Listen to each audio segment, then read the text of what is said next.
पण तुमच्याबद्दल जर म्हणायचं झालं तर प्राजक्त तनपुरे हे अभियांत्रिकी शिक्षण आपण घेतलेलं आहे. आपण अमेरिकेमधून ग्रॅज्युएट झालेले आहात. त्यानंतर आपण कृषी, उद्योग, सामाजिक जीवनामध्ये देखील लोकांना चॅरिटी वर्क किंवा आपण म्हणतो ना की लोकोपदेशकी अनेक कामं जी आहेत ती तुमच्या राजकीय जीवनामध्ये सुरुवातीला खूप त्या काळामध्ये तुमच्याकडून झालेली आम्हाला कळतायत.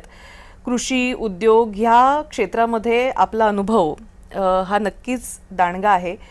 2019 मध्ये आपण राहुरी विधानसभा लढली, निवडूनही आलात.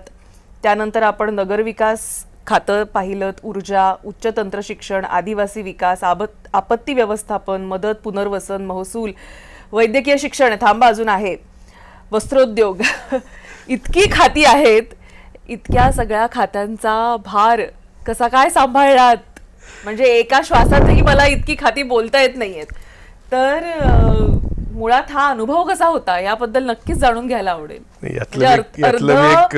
मंत्रिमंडळ आलं याच्यामध्ये, इतकी राज्यमंत्री म्हणून तुमच्या समोर ही इतकी खाती खरं तर पक्षाने दिलेली.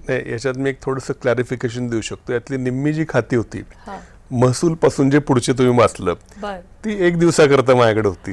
हो, म्हणजे मला वाटतं काही शिवसेनेचे मंत्री जेव्हा पक्षातून बाहेर पडून गुवाहाटीला वगैरे होते त्यावेळेस त्यांच्या खात्यांचं वाटप आमच्या काही राज्यमंत्र्यांना झालं. त्याच्यामध्ये महसूल आणि अजून वस्त्रोद्योग, मला वाटतं अब्दुल सत्तार महसूल राज्यमंत्री होते, त्यांचं खातं मला मिळालं. सकाळी मिळालं आणि संध्याकाळी गेलं. ते किती दुःखद होता हा अनुभव मला सांगा. नाही, दुःखद असं नाही, ते किंवा असं म्हणतो ना त्याचं एक असं दिल को छू गया की म्हणजे पाहताही नाही आलं. नाही असं नाही, शेवटी खात्यांकडे बघण्याचा उद्देश माझा होता की अजून ह्याच्यातून काय शिकायला मिळेल. आणखीन महसूल सारखं खातं जर सांभाळायला जर मिळालं असतं तर आणखीन एक अनुभवामध्ये माझी पहिलीच टर्म होती आमदारकीची आणि एक डीप मध्ये अभ्यास होतो त्या खात्याचा, जो की माझी जी उरलेली 6 खात्याचा मी राज्यमंत्री होतो आणि त्या 6 खात्यांचा एक माझी पहिलीच आमदारकीची टर्म होती आणि त्यात राज्यमंत्रीपद मला मिळालं आणि चांगली नगरविकास, ऊर्जा, विशेषतः या 2 खात्यांमध्ये काम करायला मला खूप स्कोप मिळाला. त्याच्या खोलात जाता आलं.